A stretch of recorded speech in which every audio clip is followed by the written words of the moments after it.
Kalau untuk vaksinasi saat ini kita dalam capaiannya sudah mencapai sekitar 67%, karena sasaran dari Puskesmas Jakabaring sendiri itu ada di 2 wilayah, yaitu Desa Sungai Ketukan dan Kelurahan Jakabaring Selatan.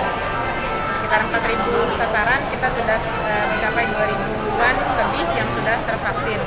Dan untuk capaian dosis 1 ya, kalau untuk lansianya juga itu sekitar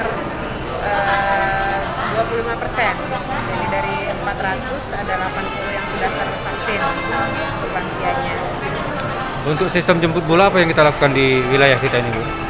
Ya, untuk percepatan vaksinasi kita berikan pelayanan yang menjemput sasaran yang mungkin selama ini kesulitan untuk mencapai puskesmas. Jadi kita lakukan pelayanan jemput bola ke desa, ke sekolahan, kemudian juga ke kelurahan juga nanti akan dilaksanakan. Kemudian juga kita buka posko di Opi Mall Jakabaring.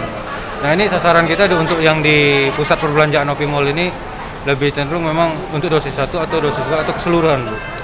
Kita utamakan dosis 1 tapi juga tidak menutup untuk yang dosis 2, jadi bisa dua-duanya.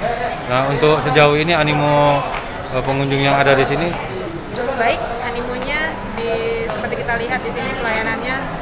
Jadi bagi masyarakat yang belum vaksinasi, kalau mau masuk Mall Jakabaring itu bisa langsung mendapatkan vaksinasi di sini.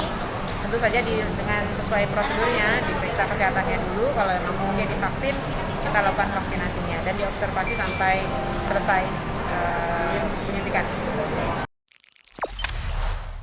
Jangan lupa subscribe, share, komen, dan like ya.